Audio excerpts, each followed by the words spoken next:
جو تقریر prime minister صاحب نے کی، اگرچہ کہ اس میں کچھ کنٹینٹ ضرور موجود تھا لیکن وہ کافی نہیں ہے. انہیں اور زیادہ قوت سے بات کرنی چاہیے تھی، اور وہاں پر تو پاکستان کے ڈیلیگیشن کا بنیادی کام یہ ہونا چاہیے تھا کہ فلسطین کے مسئلے کے اوپر رائے عامہ کو ہموار کرتے. بہرحال ہم نے یہ فیصلہ کیا ہے کہ ہم اس پورے ہفتے بڑے بڑے مارچ اور احتجاج اور جلسے بھی کریں گے، اور کل انشاءاللہ میں چترال جاؤں گا، اور پھر اس کے بعد 4 تاریخ کو فیصل آباد، پھر اس کے بعد 6 تاریخ کو غزہ ملین مارچ ہے کراچی میں، اور پھر اس کے بعد 7 اکتوبر کو یہاں اسلام آباد میں ایک بڑا ملین مارچ ہوگا انشاءاللہ تعالی. یہیں آپ پارا سے مارچ شروع ہوگا اور آگے تک جائے گا ایمبیسی روڈ کی طرف. اور میں اس میں چاہتا ہوں کہ تمام لوگ اس میں شریک ہوں. ہماری میزبانی ہے لیکن تمام جماعتیں، ان کے پولیٹیکل ورکر اور ہر باضمیر انسان ہم چاہتے ہیں کہ اس میں شریک ہوں.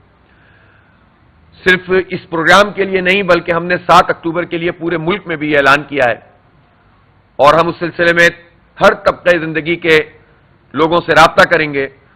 اور اس میں ہم نے یہ فیصلہ کیا ہے کہ 12 بجے دن انشاءاللہ سب لوگ اپنے گھروں سے، اپنے دفتروں سے، اپنے اسکولوں سے، کالجوں سے، جو جہاں ہے وہ سڑک پر آ کر کھڑا ہو 7 اکتوبر کو 12 بجے، تاکہ ایک ایسی یکجہتی کا اظہار ہو کہ پوری دنیا دیکھے کہ اہلیان پاکستان اپنے فلسطینی بھائیوں کے ساتھ کھڑے ہوئے. ہم کچھ اور نہیں کر سکتے، ہم لڑ نہیں سکتے، ہم وہاں جا نہیں سکتے، تو ہم ان کے لیے سڑک پہ آ کر کھڑے ہو کر پوری دنیا کو یہ میسج تو دے سکتے ہیں. ہم آج انشاءاللہ جو دنیا بھر میں اسلامی موومنٹس ہیں ان سے بھی رابطہ کریں گے، اور سفارت خانوں سے بھی رابطہ کریں گے، ان سے بھی اپیل کریں گے کہ یہ کام گلوبل سطح پر ہو تو سب سے اچھا ہے. اور پھر خاص طور پر ہم نے پھر اس کا بھی فیصلہ کیا کہ ہمارے بے شمار اختلافات ہیں، جس کا تذکرہ بھی میں آپ سے کروں گا، اور بھی بہت سارے ایشوز جو پاکستان میں موجود ہیں، حکومت سے، حکومتی پارٹیوں سے. لیکن یہ غزہ کا اور فلسطین کا معاملہ ایسا ہے کہ جو پاکستان کی جڑ بنیاد میں ہے. جب آل انڈیا مسلم لیگ کی اجلاس ہوتے تھے پاکستان بنانے کے حوالے سے اسٹرگل کے دوران، تو ایک قرارداد پاکستان کے لیے اگر پیش ہوتی تھی تو دوسری قرارداد فلسطینیوں کے لیے ہوتی تھی. قائد اعظم نے کہا کہ اسرائیل مغرب کی ناجائز اولاد ہے اور پاکستان اسے کبھی تسلیم نہیں کرے گا. 1940 23 مارچ کو جو قرارداد پاکستان پیش کی گئی تھی لاہور میں منٹو پارک میں، تو دوسری قرارداد فلسطین کے حوالے سے پیش کی گئی تھی. تو پاکستان اور فلسطین کا یہ تعلق ہے، اور اس کے بعد ہمیشہ پاکستان کی یہ پالیسی رہی ہے کہ ہم اس میں بہت واضح ہیں کہ ہم کبھی بھی اسرائیل کو تسلیم نہیں کر سکتے.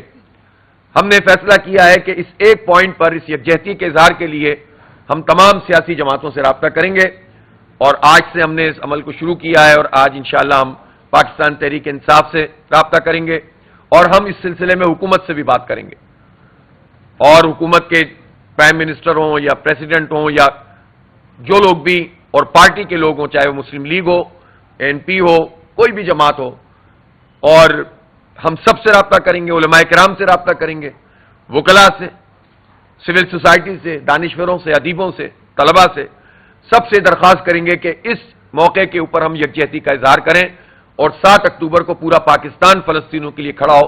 دنیا کو یہ میسج جائے گا کہ ہم بھی زندہ ہیں اور ہمیں بھی انسانیت کا کوئی درد ہے، اور ہم بھی مسجد اقصی کے حوالے سے کوئی جذباتی اور ایمانی تعلق رکھتے ہیں. وہ لوگ تو ہماری جنگ لڑ رہے ہیں، وہ قبلہ اول ہے. اس مقام پر نبی اکرم صلی اللہ علیہ وسلم نے انبیاء کی امامت فرمائی تھی، پھر معراج پہ تشریف لے گئے تھے. یہ سگنیفیکنس ہے اس ارض فلسطین کی. تو ہم ایسے تو نہیں دیکھ سکتے تماشا کہ بس میرا ملک میرا ملک ہے اور تیرا ملک تیرا ملک ہے. ہم سب ایک ملت ہیں. تو اس لیے انشاءاللہ یہ ہفتہ یکجہتی غزہ بھی ہے، 7 اکتوبر کا بھی میں نے آپ کو بتا دیا، اور مختلف پارٹیوں سے رابطے اور مختلف شعبہ زندگی کے لوگوں سے روابط، یہ اس پورے ہفتے میں ہم کریں گے. 7 اکتوبر کے بعد ہم اپنی حق دو عوام کو جو تحریک لے کر چل رہے ہیں، جو ملک میں آئی پی پیز کیا، جو معاشی دہشت گردی ہے، اور اسی طرح حکومتوں کی اور حکومتوں میں شامل جو جماعتیں رہی ہیں ہمیشہ پچھلے 30-35 سال میں، جن میں سب نے آئی پی پیز کو طاقت فراہم کی ہے، اور جس کے نتیجے میں مہنگائی ہے، جس کے نتیجے میں بجلی کے بل بڑھے ہوئے ہیں، تو اس پر جماعت اسلامی کی تحریک جاری ہے. اور جو معاہدہ حکومت نے ہمارے ساتھ کیا اس کی انہوں نے خلاف ورزی کی ہے، سوائے چند چھوٹی چھوٹی چیزوں کے جو انہوں نے بجلی کی قیمت پنجاب کے لیے 2 مہینے کے لیے کم کی، یا کچھ آئی پی پی سے ان کی بات چیت ہو رہی ہے. اور یا پیٹرول کی قیمت تو عالمی مارکیٹ میں ہی کم ہو رہی ہے. اس کے علاوہ جو اسپرٹ تھی اس پورے معاہدے کی اس پر اس نے عمل نہیں کیا، لہذا ہم اس پہ آزاد ہیں کہ ہم اپنی جو ہے وہ تمام تر سرگرمیاں کریں گے. لیکن 7 اکتوبر کے بعد آپ نے دیکھا 29 ستمبر کو بہت پورے پاکستان میں ہر جگہ پر احتجاج ہوا، دھرنے ہوئے، اور یہ عوام کے اس جینون ایشو کے اوپر جماعت اسلامی پیچھے نہیں ہٹے گی. بدقسمتی سے پاکستان میں پولیٹیکل پارٹیز کا یہ ایجنڈا نہیں ہے کہ عوام کو ریلیف دلانے کے لیے کوئی اقدامات کریں، لیکن جماعت اسلامی اس کام کو جاری رکھے گی اور آگے کا لائحہ عمل میں انشاءاللہ 7 اکتوبر کے بعد جو بھی ہم نے ریفرنڈم اور یا ہڑتال یا اس طرح کی چیزیں طے کی ہوئی ہیں، 7 اکتوبر تک ہم چاہتے ہیں کہ ہمارا فوکس غزہ کی صورتحال ہو. اس موقع کے اوپر میں چاہتا ہوں کہ جو ہماری عدلیہ کی اس وقت صورتحال ہے، اور اس وقت پاکستان کی اعلیٰ ترین عدالت سپریم کورٹ آف پاکستان واضح طور پر 2 حصوں میں منقسم نظر آتا ہے. اس سے بڑھ کر کوئی افسوسناک بات ہو نہیں سکتی. یعنی پورا انصاف کا جو نظام ہے اس میں سب سے بڑی عدالت سپریم کورٹ ہے، اور سپریم کورٹ کے جج آپس میں تقسیم ہو جائیں، اس سے بڑی بدقسمتی کیا ہو سکتی ہے. میں سمجھتا ہوں کہ اس صورتحال کو ختم ہونا چاہیے، اور اس میں chief justice of Pakistan justice قاضی فائز عیسیٰ صاحب کو پہل کرنی چاہیے. یہ جو آئینی ترمیم کے حوالے سے بھی ساری چیزیں چل رہی ہیں اور چوری چھپے رات کی تاریکیوں میں یہ کام کرنے کی کوشش کی جاتی ہے، اس بحران سے نکلنے کا بھی ایک طریقہ ہے، اور وہ چابی ہے جسٹس فائز عیسیٰ کے ہاتھ میں. وہ آئیں، قوم کے سامنے اعلان کریں کہ چاہے ترمیم آئے نہ آئے، میں اعلان کرتا ہوں کہ پچھلے ضابطے کے مطابق جو بھی ان کی مدت اگلے 1-2 مہینے میں 3 مہینے میں مکمل ہو رہی ہے، اس تاریخ کو میں اپنی کرسی چھوڑ دوں گا.